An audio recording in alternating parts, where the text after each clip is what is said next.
We need to talk.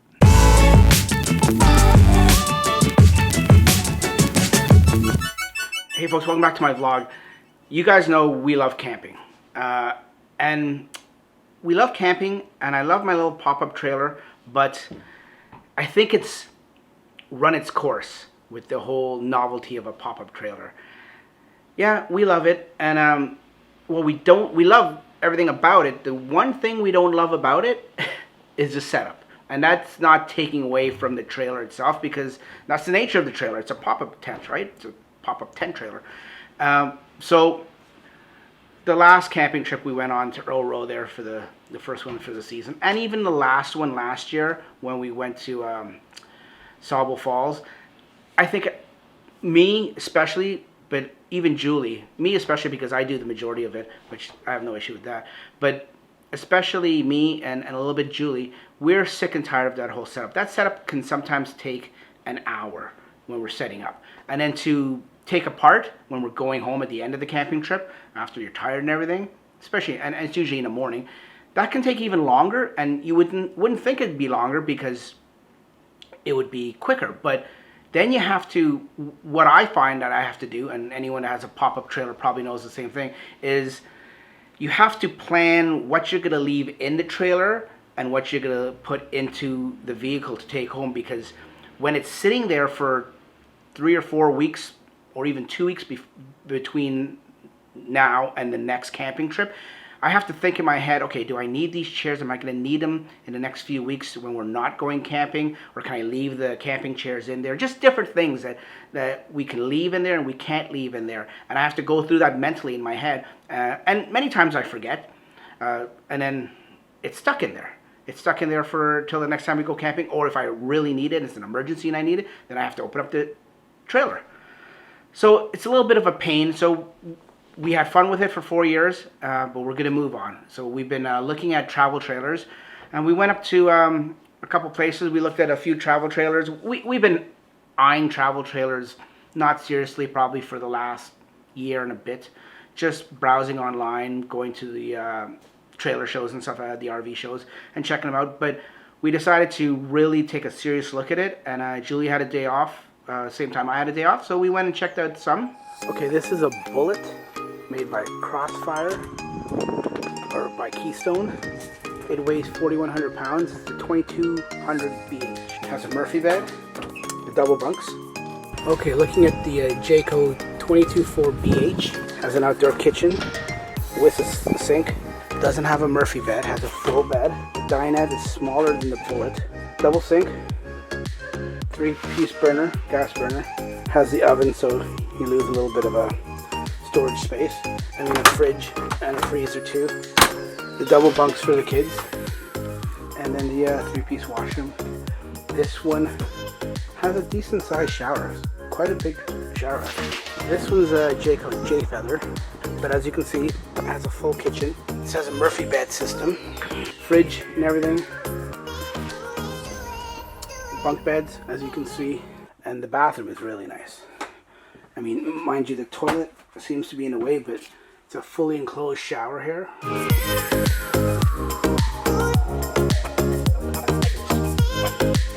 This one is a 20 BH.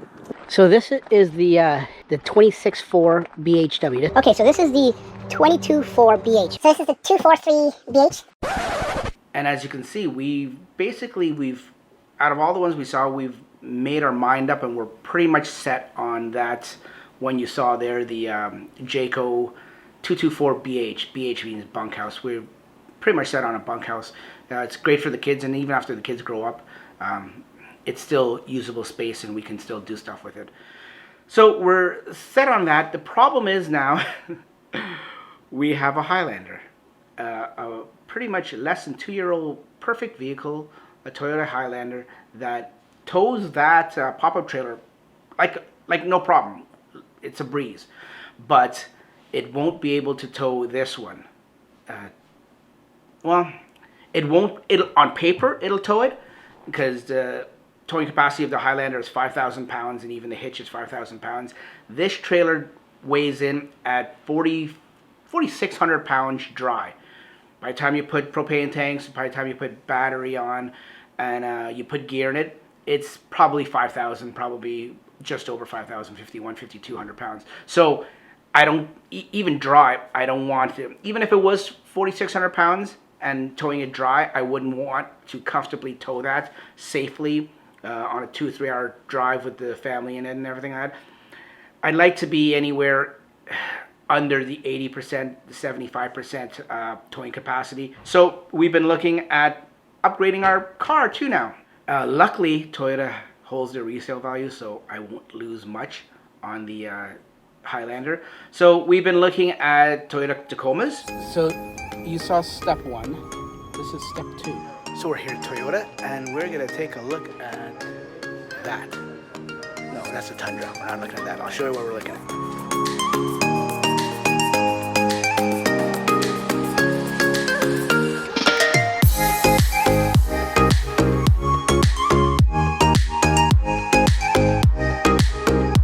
This is what we're looking at. You want to get in, guys?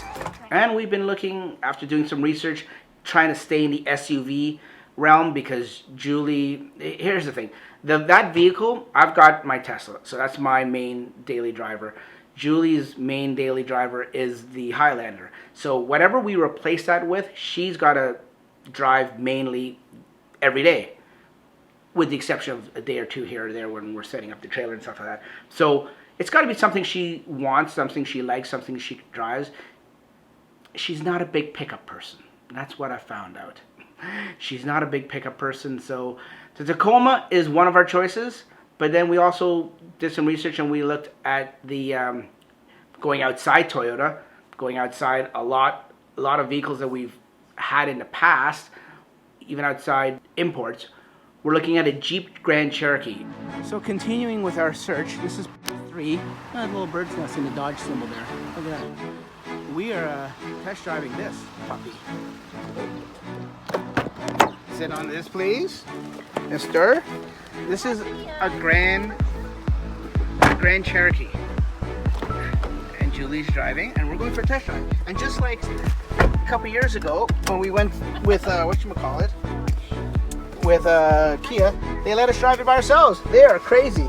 Kids are in the back. So this is the Summit, the Grand Cherokee V6 Summit Edition. I'm sure it does. So we're gonna take a test drive of this puppy, and then we gotta make a decision. So we finished our test drive.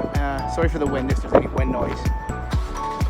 And Julie's just gonna move it. It's very nice. It's a very nice SUV. It's about the same size as the Highlander, but it tows a lot more on paper.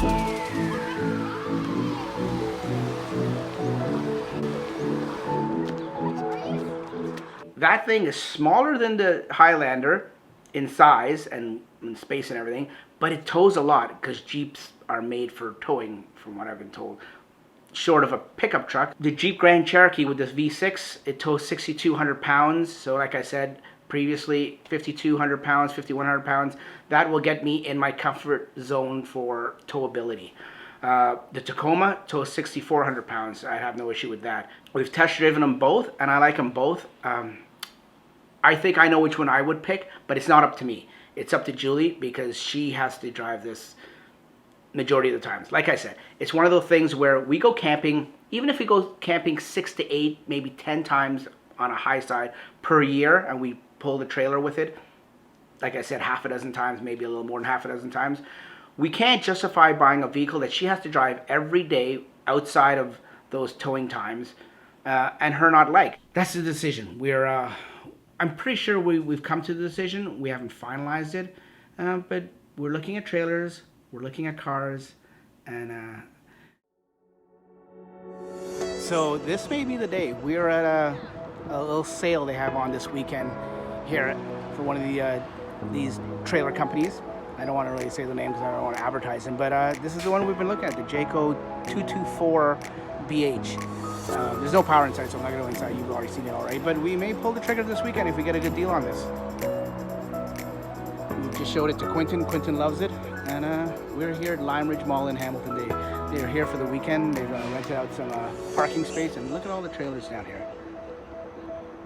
Fingers crossed, we might be buying a trailer. scary as it sounds. Hey folks, it's official. We got ourselves a trailer. We got that 224BH. Awesome deal. Awesome salespeople. The salesperson there was really good. And you know, we pick it up in 2 weeks. So now the trouble or the trick is going to be finding a tow vehicle. We've got it rounded down to 2 vehicles, the Tacoma or the Jeep, and we're going to make a decision because like I said, we're picking it up in 2 weeks. So we're going to make a decision very soon. So we're back. Guess where we're back? We're back at Toyota. We were this close to getting a Jeep, and we still probably will, but we just want to make sure we have the right choice and decision. The trailer is already bought, but now we have to decide on what tow vehicle. So we're back for a test drive, and we're gonna take one more test drive, and then we're gonna make a final decision because we're picking the trailer up in 2 weeks, and we don't have a tow vehicle. And the kids are... Look how much I realized. Hey, there's some people that drive like that. We just finished another test drive. So this is the one we just drove, the TRS Sport. Nice. We just got to make a decision. Sorry for the wind. Okay, folks. We haven't made a decision yet on what we're doing with the tow vehicle. We've already bought the trailer, but it's still between the Jeep Grand Cherokee, because it's more SUV-like, or a full base truck, a mid-size truck, in the Toyota Tacoma. So we were pretty much set on the Jeep until last night. Julie was starting to have second thoughts and wanted to go for another test drive. So we went, as you saw, we went for a test drive. And now we're back to square one. We'll make a decision. You'll see it very soon.